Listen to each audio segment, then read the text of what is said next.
নরেন্দ্র মোদী বক্তব্য রাখলেন, জাতির উদ্দেশ্যে ভাষণ। আমরা প্রত্যেকে ওয়েট করেছিলাম কি বলবেন নরেন্দ্র মোদী, আমরা সবাই ওয়েট করেছিলাম, তাকিয়েছিলাম। সত্যি তিনি জাতির উদ্দেশ্যে যে ভাষণ দিলেন সেটা আমাদের বাংলার ক্ষেত্রে অত্যন্ত গুরুত্বপূর্ণ, কারণ জিএসটির ক্ষেত্রে তিনি যেভাবে হার কমালেন, জিএসটির হার, করের হার, যে মানুষের মধ্যবিত্তদের থেকে যে মুক্তি করলেন দুর্গাপুজোর আগেই, সেটা কিন্তু আমাদের ক্ষেত্রে উল্লেখযোগ্য ভূমিকা। কিন্তু আমাদের রাজ্যে যেভাবে পেট্রোলের দাম বৃদ্ধি হয়েছে অন্যান্য রাজ্যের থেকেও, সেই পেট্রোলের দাম কি কমাবে আমাদের রাজ্য সরকার? পুজোর আগে কি কমাবে? মানুষ তো ট্রাভেল করবেন, পুজো দেখবেন, ঘুরে বেড়াবেন, যেখানে ক্লাবগুলোকে 1,10,000 করে দেওয়া হচ্ছে, সেখানে পেট্রোলের দামেও কি কিছুটা ছাড় পাবে? মধ্যবিত্ত কি নিঃশ্বাস ফেলতে পারবে? আমার সঙ্গে রয়েছেন রাজনৈতিক বিশ্লেষক বিশ্বনাথ চক্রবর্তী, কথা বলবো স্যারের সাথে। স্যার, প্রধানমন্ত্রী ভাষণ দিলেন, জাতির উদ্দেশ্যে ভাষণ, একদম আজকে মহালয়ার দিন, গুরুত্বপূর্ণ দিন একদম, সেই দিনেই প্রধানমন্ত্রী এলেন, জাতির উদ্দেশ্যে ভাষণ। তার মানে একটা জিনিস মানতেই হবে, তিনি উইশও করেছেন সবার উদ্দেশ্যে। তাহলে তো প্রধানমন্ত্রী আমাদের বাংলাকে গুরুত্ব দিচ্ছেন আলাদাভাবে। এটা বাংলার বিষয়ই নয়, সারা ভারতবর্ষের বিষয়। স্বাধীন ভারতবর্ষের জিএসটি একটা প্রোগ্রেসিভ ট্যাক্স, মানে মনে রাখবে নরেন্দ্র মোদী সাহসের সাথে সেই ট্যাক্সটা চালু করেছিলেন, এবং এবার তিনি যেটা করলেন সেটা হলো যে ট্যাক্সের হার বিরাট পরিমাণে কমালেন। মানে আমি একটা সাধারণ উদাহরণ দিচ্ছি, যে তুমি যদি আমুলের যদি বাটার তুমি আগে কিনে থাকো 70 টাকায়, তাহলে এবার জিএসটির কর নরেন্দ্র মোদী কমিয়ে দেওয়ার ফলে ওটা 50 টাকা হয়ে যাবে। আরেকটা উদাহরণ তোমাকে দিচ্ছি, যে তুমি যে ধরনের দুগ্ধজাত দ্রব্যগুলো কেনো, সেগুলো সাধারণত 50-60 টাকায় কেনো, সেগুলো কিন্তু 30 টাকায় হয়ে যাবে। মানে ইলেকট্রনিক্স গুড যেগুলো কেনো সেগুলো কমে যাবে। সাধারণ দর্শকদের জন্য বলতে চাই যে আমাদের দেশে যখন জিএসটি চালু হলো নরেন্দ্র মোদী আসার পরে, তারপরে আমরা যেটা দেখতে পেলাম যে জিএসটির হারগুলো ছিল অনেক উঁচু স্তরে, 28%, 18%, 12%, 5%। নরেন্দ্র মোদী এবার দুটো মাত্র মানে পর্যায়ে রাখলেন, হার রাখলেন। একটা অধিকাংশই 5%-এর মধ্যে। ভারতবর্ষের মানে ছাড়া তৃতীয় বিশ্বের খুব কম দেশেই 5% মাত্র ট্যাক্স দিয়ে জিনিসপত্র পাওয়া যায়, এরকম খুব কম দেশই আছে। আর দ্বিতীয় যে হারটা উনি রাখলেন সেটা বেসিক্যালি হলো 18%। আর একমাত্র যে সমস্ত তামাকজাত দ্রব্য, সিগারেট, বিশেষ ধরনের ওয়াইন, সে এবং খুব লাক্সারি গুডস, সেগুলোর ক্ষেত্রে 40% তিনি ট্যাক্স রেখেছেন, জিএসটি ট্যাক্স রেখেছেন। ফলে তুমি বুঝতেই পারছো, যে মানুষ আগে 28% কর দিত, তাকে এখন 5% ট্যাক্স দিতে হবে। 18% ট্যাক্স দিত, তাকে 5% ট্যাক্স দিতে হবে। আর একই সাথে জীবন বীমা, লাইফ ইন্স্যুরেন্স এবং মেডিকেল ইন্স্যুরেন্স, মানে স্বাস্থ্য বীমা, তাতে 0% কোনো ট্যাক্সই লাগবে না। এটা মানে আমাদের কাছে কিন্তু ভীষণভাবে আশীর্বাদ বলবো, যে নরেন্দ্র মোদী এত বড় একটা বড় সিদ্ধান্ত নিতে পেরেছেন। দেখো, আমরা তো সবসময় সরকারকে সমালোচনা করি, নরেন্দ্র মোদীরও সমালোচনা করি, মমতা বন্দ্যোপাধ্যায়ের সমালোচনা করি, কিন্তু যদি কোনো সরকার ইতিবাচক জায়গা তৈরি করে, সেটা না দুই হাত তুলে প্রশংসা করতে ইচ্ছে করে। ফলে আমি তোমায় বলছি যে সাহসের সাথে নরেন্দ্র মোদী অধিকাংশ কমোডিটি, মানে আমরা যে সমস্ত জিনিস কিনি, সেগুলোকে 5% ট্যাক্সের আওতায় এনেছেন। যেগুলো ছিল 28%, কোনোটা 18%, কোনোটা 12%, সেটাকে 5% ট্যাক্সের আওতায় এনেছেন। আর জীবন বীমা থেকে শুরু করে স্বাস্থ্য বীমাকে কোনো ট্যাক্সের, সব পুরোটাই ট্যাক্সের বাইরে রেখেছেন। আমি মনে করি এটা আমাদের ভারতবর্ষের মানুষের জন্য, বিশেষ করে দুর্গাপূজার আগে এবং দশেরা, সারা ভারতবর্ষ জুড়ে দশেরা হয়, তার লাভ সারা ভারতবর্ষের মানুষ পাবে। আর পশ্চিমবাংলার মানুষ অতিরিক্ত আগ্রহ কেন?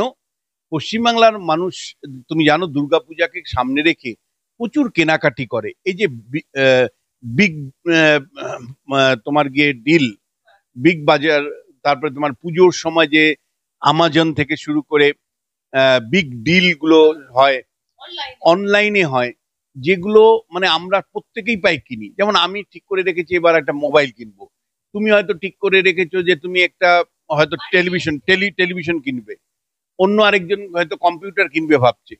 এইভাবে আমরা প্রত্যেকেই আমরা জানো যে পুজোকে সামনে রেখে ফ্লিপকার্ট, তারপরে আমাজনে অনলাইন শপিং করি, এবং এটা আগামীকাল 22 তারিখ থেকে চালু হচ্ছে। এই 22 তারিখ থেকে যখন চালু হচ্ছে তখন ট্যাক্স ছাড়াই অধিকাংশগুলো আমরা কিনতে পারবো, বা খুব কম 5% ট্যাক্স দিয়ে কিনতে পারবো। এবং এই যে রেভলিউশনারি বা বৈপ্লবিক সিদ্ধান্ত নরেন্দ্র মোদী সরকার নিয়েছেন, সেটা পুজোর আগে এবং দশেরার আগে যে নিতে পেরেছেন, তার জন্য নির্মলা সীতারামায়া এবং নরেন্দ্র মোদীকে ধন্যবাদ যে তারা জিএসটি কাউন্সিলের বৈঠকের পর অতি দ্রুত এই সিদ্ধান্তটা নিতে পেরেছেন। মুখ্যমন্ত্রী তো অন্য কথা বলছেন। তারা তো বলছেন যে কার্যত তৃণমূল সরকার আমাদের রাজ্যে বলছে, আমরা বলছিলাম কমান কমান, সেই জন্যই কমানো হয়। প্রথমত জিএসটি যখন চালু হয় তখন সবচেয়ে বিরোধিতা যারা করেছিলেন তার মধ্যে অবশ্যই মমতা বন্দ্যোপাধ্যায়ের দল তৃণমূল কংগ্রেস ছিল। জিএসটি নিয়ে তাদের তীব্র আপত্তি, এখনো তারা বলেন মাঝে মাঝে জিএসটি, গব্বর সিং ট্যাক্স ইত্যাদি এইসব কথাগুলো ওনারা বলেন, মুড়ির উপরেও ট্যাক্স, এই ধরনের মানে খারাপ কথা বলেন। যদিও মমতা বন্দ্যোপাধ্যায় হলো সেই মুখ্যমন্ত্রী যিনি সবচেয়ে বেশি কর আরোপ করে রেখেছেন এই তেলের উপরে। অর্থাৎ যে পেট্রোল ডিজেল আমরা ব্যবহার করি, ভারতবর্ষের মধ্যে সবচেয়ে বেশি পেট্রোল ডিজেলের কর অন্যায়ভাবে অত্যাচারিত অবস্থায় রেখে দিয়েছেন আমাদের উপর মমতা বন্দ্যোপাধ্যায় সরকার। থেকে তো স্যার আমাদের রাজ্যে বেশি। একেবারে মানে আমি তোমায় বলছি এটা অন্যায়। বারবার সারা ভারতবর্ষের বিভিন্ন রাজ্য সরকার যখন তেলের দাম বেড়েছিল তখন কমাচ্ছিল, আমরা অনুরোধ করেছিলাম, বিরোধী দলের তরফ থেকে অনুরোধ করা হয়েছিল যে আপনি মানে তেলের উপরে যে সেস আছে সেটা একটু কমান, একটু মানুষকে রিলিফ দেন।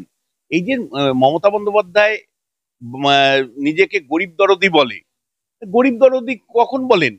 উনি ভোটের রাজনীতির জন্য যতটুকু গরিব দরদি হতে হয় সেটা বলেন, সাধারণ মানুষের স্বার্থ আদতে উনি দেখেন? যদি দেখতেন তাহলে মানে তেল, বিশেষ করে ডিজেল পেট্রোলের দাম বছরকে বছর পশ্চিমবাংলায় বেশি।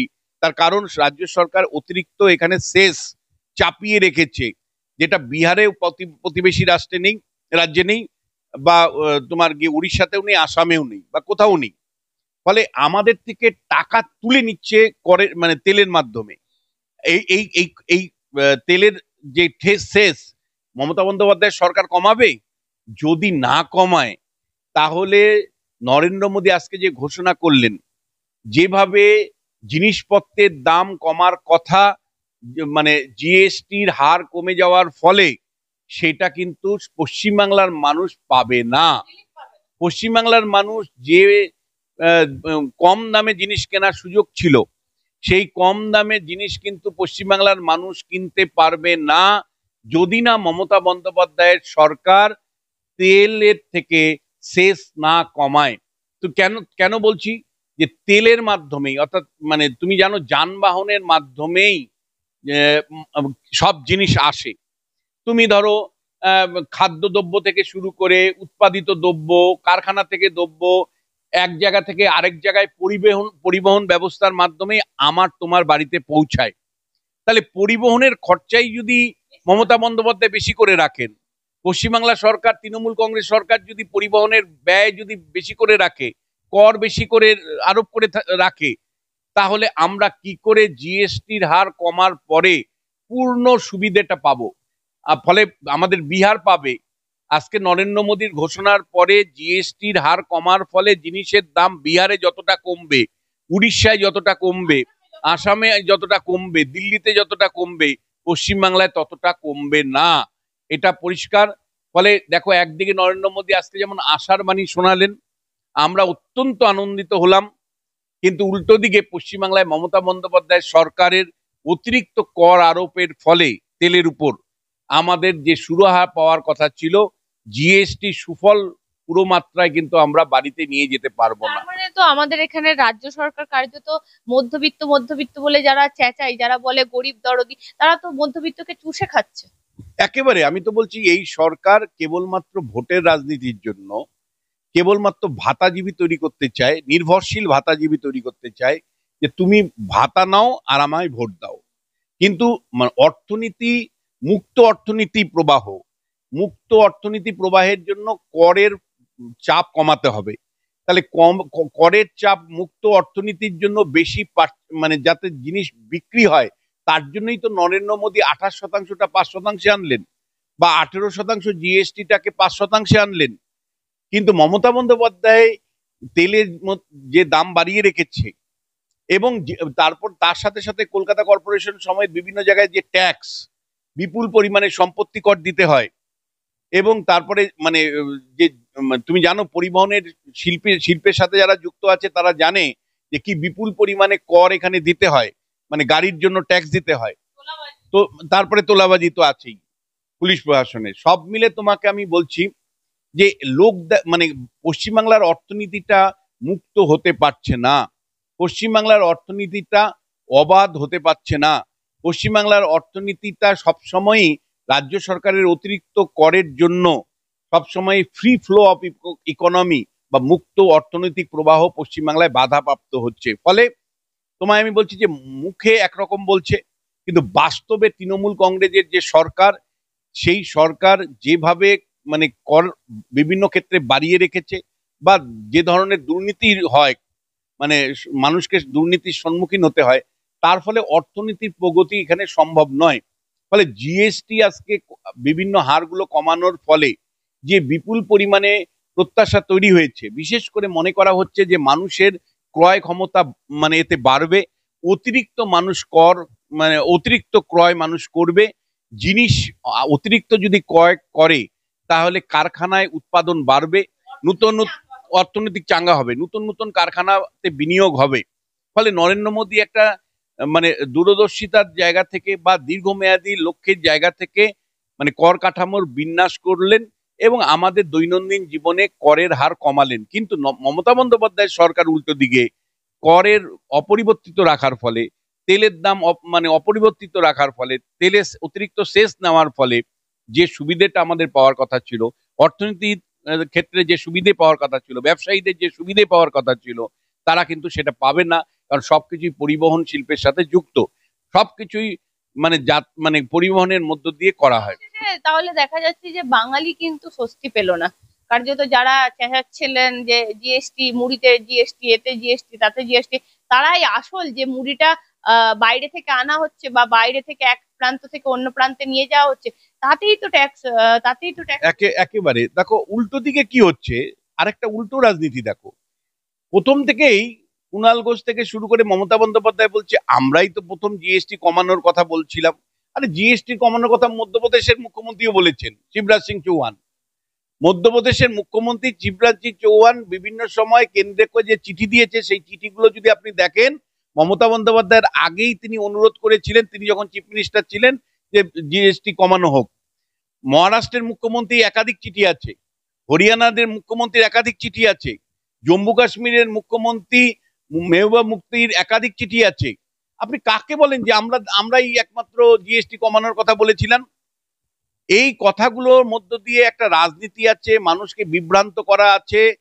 আসল কথা হলো জিএসটি যখন চালু হলো, তারপরে অভিজ্ঞতা কেন্দ্রীয় সরকারকেও নিতে হয়েছে, রাজ্য সরকারকেও নিতে হচ্ছে, যে জিএসটি থেকে আমাদের কতটুকু কালেকশন হয়। এখন যখন দেখা যাচ্ছে যে প্রতি মাসে গড়ে 2,20,000 কোটি টাকার মতন কালেকশন হচ্ছে, আর্থিক অবস্থা যখন কেন্দ্রের একটু ভালো, তখন কেন্দ্র এই রিস্কটা নিতে পেরেছে, জিএসটির হার বদল করতে পেরেছে, কমিয়ে দিতে পেরেছে, সাধারণ মানুষকে সুরাহা দেওয়ার প্রতিশ্রুতি দিয়েছে। এবং তার সাথে সাথে আন্তর্জাতিক ক্ষেত্রে কয়েকটা ঘটনা তোমাকে মাথায় রাখতে হবে। প্রথম ঘটনাটা হলো যে আমেরিকা যখন তার দেশের কর কাঠামো বাড়াচ্ছে, আমেরিকা যখন আন্তর্জাতিক বাণিজ্যে শুল্ক বাড়াচ্ছে, তুমি জানো ভারতবর্ষের উপর 50% শুল্ক চাপিয়ে দিয়েছে, পৃথিবীর বিভিন্ন দেশে শুল্ক চাপিয়ে দিচ্ছে। ইউরোপিয়ান ইউনিয়নের কোন কোন দেশ যখন শুল্ক চাপিয়ে বাড়াচ্ছে, তখন ভারতবর্ষ উল্টো রাস্তায় গেল, যে দেশের আভ্যন্তরীণ যে সমস্ত উৎপাদিত দ্রব্যগুলো তাদের শুল্ক কমিয়ে দিয়ে, অর্থাৎ ট্যাক্স কমিয়ে দিয়ে মানুষকে ক্রয় ক্ষমতা, মানুষের ক্রয় ক্ষমতা বাড়াতে উৎসাহিত করলো, ও দেশের আভ্যন্তরীণ উৎপাদন বাড়তে উৎসাহিত করলো, এবং নতুন নতুন বিনিয়োগ যাতে হয় চাহিদা বাড়ার সাথে সাথে, দ্রব্যমূল্যের চাহিদা বাড়ার সাথে সাথে যাতে সাপ্লাই লাইনে আরো নতুন নতুন ইন্ডাস্ট্রি হয়, কর্মসংস্থান হয়, সেই নতুন একটা দিশা নরেন্দ্র মোদী সরকার পরিষ্কার দিল, যেটা সত্যি সেটা সত্যিই বলতে হবে। এবং একই সাথে নরেন্দ্র মোদীর কাছে চ্যালেঞ্জ দেখো, অনেকগুলো চ্যালেঞ্জের মধ্য দিয়ে কিন্তু আজকে জিএসটির হার কমানোর সিদ্ধান্ত, এবং সেটা তুমি কিছুটা ওনার বক্তৃতাতে তুমি ধরা পড়লো। সেটা হলো একদিকে যখন আমেরিকা ট্যারিফ ওয়ার বা কর যুদ্ধে নেমেছে আমাদের মতন দেশের সাথে, অন্যদিকে ইউরোপিয়ান ইউনিয়ন বলছে যে ভাই এখন আর ন্যাটোর মধ্যে থেকে লাভ নেই, আমাদের নিরাপত্তা আমাদের দেখতে হবে। পোল্যান্ড জার্মানির মতন দেশ বলছে যে ন্যাটো আমাদের দেখবে না, কারণ মানে ট্রাম্প সরকার বলছে ভাই তুমি যদি আমেরিকার সেনাবাহিনীকে ব্যবহার করো রাখো, তার জন্য কর দিতে হবে, টাকা দিতে হবে। দক্ষিণ কোরিয়াকে একই কথা বলছে, তাইওয়ানকে একই কথা বলছে। ফলে এইরকম অবস্থায় নরেন্দ্র মোদীর কাছে যে বিকল্পগুলো আছে সেটা হলো চীনের সাথে একটা ওয়ার্কিং রিলেশন, বিশেষ করে ট্রেড রিলেশন রক্ষা করো, আর রাশিয়ার থেকে কম দামে তেল কেনো, আর অন্যদিকে ব্রাজিলের বাজারে যদি সম্ভব হয় যতটা পারো মানে ঢোকো। ফলে ভারত, চীন, রাশিয়া, ব্রাজিল মিলে একটা উদ্যোগ যেটা নেওয়া হয়েছে G20 আন্ডারে, সেই উদ্যোগ একটা বিকল্প ভাবনা, সেই বিকল্প আমেরিকার বাইরে। সেখানে দুটো লক্ষ্য, একটা হলো আমেরিকা যে কর চাপিয়ে দিচ্ছে সেই করের প্রত্যাঘাত যাতে আমাদের গায়ে না লাগে, তার জন্যই আমরা একটা অ্যালায়েন্স তৈরি করছি। আমরা অর্থনৈতিকভাবে আরো বেশি নিবিড় হচ্ছি চীনের সাথে, রাশিয়ার সাথে, ব্রাজিলের সাথে, যাতে করে আমরা আমেরিকাকে কাউন্টার করতে পারি। উল্টো দিকে আর একটা জিনিস আছে, সেটা হলো তুমি জানো আমেরিকা সিদ্ধান্ত নিয়েছে যে তাদের যে ভিসা পলিসি ব্যাপক চেঞ্জ করেছে। তাদের মানে A1B ভিসা, সে যেটা মানে $1 লক্ষ পাওয়া যেত, এখন বলছে যে $10 লক্ষ দিতে হবে এমপ্লয়ি পিছু। যার ফলে আন্তর্জাতিক স্তরে যে কোম্পানিগুলো আছে, যেমন আমাদের দেশের TCS, তার 50% এমপ্লয়ি আমেরিকাতে কাজ করে। এইরকম বিগ ফোর বিজনেস যে হাউস আছে, এই বিগ ফোর হাউসগুলো হয়তো বাধ্য হবে তাদের কর্মী ছাঁটাই করতে। এই অবস্থাতে যদি আমার জিএসটির হার কমে, তাহলে আমাদের এখানে নতুন নতুন উদ্যোগ আবার শুরু হবে। এবং নরেন্দ্র মোদী পরিষ্কার করে মেকিং ইন্ডিয়াতে যেতে চাইছেন, একটা বড়ভাবে মেকিং ইন্ডিয়াতে যেতে চাইছেন। ফলে মেকিং ইন্ডিয়াতে যখন তিনি যাবেন, অর্থাৎ যে কোনো শিল্প ভারতবর্ষে তৈরি করতে চাইছেন। তুমি জানো এর মধ্যে সেমিকন্ডাক্টর ইন্ডাস্ট্রি আসামে, তারপরে তোমার গিয়ে তেলেঙ্গানা ইত্যাদি রাজ্যে তৈরি করবার কথা ঘোষণা করে দিয়েছেন। ফলে একের পর এক যে উদ্যোগ মানে শিল্প উদ্যোগ তিনি হাতে নিয়েছেন, সেই অবস্থাতে জিএসটি কমিয়ে দিয়ে কিন্তু শিল্পকে উৎসাহিত করবেন, কারণ মানুষের কনজাম্পশন ক্ষমতা বাড়বে, অতিরিক্ত মানুষ জিনিস কিনতে পারবে, ফলে নতুন করে বিনিয়োগের সম্ভাবনার ক্ষেত্র তৈরি হলো। কিন্তু একই সাথে এই বিরাট যে ঘোষণা, স্বাধীন ভারতবর্ষের সবচেয়ে বড় ঘোষণা ছিল নরেন্দ্র মোদী ক্ষমতায় আসার পরে 14 ফিনান্স কমিশনের। নরেন্দ্র মোদী মুখ্যমন্ত্রী ছিলেন, তিনি জানতেন রাজ্যের হাতে ক্ষমতা বাড়ানোর দরকার। নরেন্দ্র মোদী ক্ষমতায় আসার পরে উনি রাজ্যগুলোর যে শেয়ার, অর্থাৎ ফিনান্স কমিশন যে টাকা রাজ্যগুলোকে ভাগিদারিত্ব হিসাবে দেয়, সেটা উনি 32% থেকে বাড়িয়ে 42% করেছিলেন। যার ফলে পশ্চিমবাংলার মতন রাজ্য 2015 সালে এক বছরের মধ্যে 18,500 কোটি টাকা অতিরিক্ত পেয়েছিল। যা দিয়েই না মমতা বন্দ্যোপাধ্যায় দান খয়রাতি রাজনীতি শুরু করলেন, 18,500 কোটি টাকা অতিরিক্ত হাতে তার চলে আসলো নরেন্দ্র মোদীর সিদ্ধান্তের ফলে। অর্থাৎ আমাদের কেন্দ্রের যে ফিনান্স কমিশন আছে, সেই কেন্দ্রীয় ফিনান্স কমিশন সংবিধানের 280 নম্বর ধারা অনুসারে যে রিকমেন্ডেশন করেছিল, সেই রিকমেন্ডেশন থেকেও বাড়িয়ে নরেন্দ্র মোদী সরকারে আসার পরে রাজ্যের শেয়ার 32% থেকে 42% করেছে। কিন্তু রাজ্যের বিজেপি এতটাই দুর্বল যে এই বক্তব্যগুলো তারা রাখতে পারে না। উল্টো পশ্চিমবাংলার তৃণমূল সরকার বারবার বলে কেন্দ্র আমাদের বঞ্চিত করছে। 18,500 কোটি টাকা প্রতি বছর অতিরিক্ত পায় শুধুমাত্র নরেন্দ্র মোদীর একটা সিদ্ধান্তের ফলে। না, ওটা তো আরেকটা গল্প। আমি বলছি অতিরিক্ত যে টাকা ডিভ্যালুয়েট করলো, অত আরো বরাদ্দ বাড়লো, এই 32% থেকে ফিনান্স কমিশনের বরাদ্দ 42% আনাটা একটা বিপ্লবিক সিদ্ধান্ত ছিল, যেটা তৃণমূলের অর্থনীতিবিদ অভিরূপ সরকার পর্যন্ত আনন্দবাজারের সম্পাদকীতে লিখে জানিয়েছিলেন। কিন্তু বিজেপি হলো দুর্বল দল, পশ্চিমবাংলার বিজেপি মারা যাওয়া দল, ফলে তারা এই জায়গাগুলো কখনোই বলেন না। ইভেন কি টেলিভিশনের ডিবেটেও তারা কখনো বলেন না যে ফিনান্স কমিশনের বরাদ্দ নরেন্দ্র মোদী যে 32% থেকে 42% করেছে, 10% বাড়িয়েছে, এই কথাটা কোনো টেলিভিশনে না সজল ঘোষ বলে না অন্য কেউ বলে। ফলে এরা মানে দুর্বল জায়গার অবস্থান। একইভাবে আমি তোমায় বলছি যে এই যে জিএসটির হার কমানো, এটা সারা ভারতবর্ষের মানে বিজেপি শাসিত রাজ্যগুলোর দিকে যদি তাকাই, তাহলে সারা বিজেপি শাসিত রাজ্যগুলো ছোট ছোট নেতা, বড় রাজ্যের নেতারা উৎসব পালন করছে। আমি তোমায় বলছি মধ্যপ্রদেশ, উত্তরপ্রদেশ, রাজস্থান, হরিয়ানা, মহারাষ্ট্র, সর্বত্র পোস্টার, ব্যানার, প্রচার, যে নরেন্দ্র মোদীর ছবি দিয়ে যে জিএসটির হার 28% থেকে 5% করলো কে? নরেন্দ্র মোদী ছাড়া আবার কে? 18% থেকে জিএসটির হার 5% করলো কে? নরেন্দ্র মোদী ছাড়া আবার কে? এই ছবি, ব্যানার, পোস্টার সারা ভারতবর্ষের অন্য প্রান্তে ছড়িয়ে রয়েছে, কিন্তু পশ্চিমবাংলায় শ্রমিক ভট্টাচার্যদের তো কোনো কাজ নেই, শুভেন্দু অধিকারীদের কোনো কাজ নেই। তারা হয়তো আজকে যে বক্তৃতা হলো, আজকের পরে হয়তো দেখা যাবে লাড্ডু বিতরণ করছে, বা আমাদের এই বক্তব্য তাদের কানে যাওয়ার পরে হয়তো তারা ভাববেন যে কোনো কর্মসূচি পালন করা যায় কিনা। কিন্তু সারা ভারতবর্ষে নরেন্দ্র মোদীর একটা জিনিস আপনাকে থামিয়ে এখানে একটা ছোট্ট কথা বলবো। এখানে তো তৃণমূল কংগ্রেস একটা জিনিস বলছেন, আপনারা নিয়ে এলেন কেন? আবার জিএসটি আপনারা লাঘুই করলেন কেন, আবার কমালেন? এটা তৃণমূল বলেনি, আমি তোমাকে ডিফার করে বলছি। তৃণমূল কংগ্রেস দাবি করছে যেটা, সেটা হলো যে জিএসটির হার কমালো কে? তৃণমূল ছাড়া আবার কে?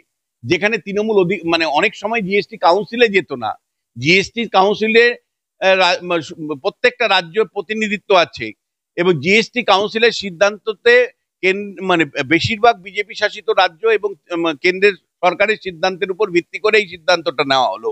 সেখানে তৃণমূল কোথায় আসলো?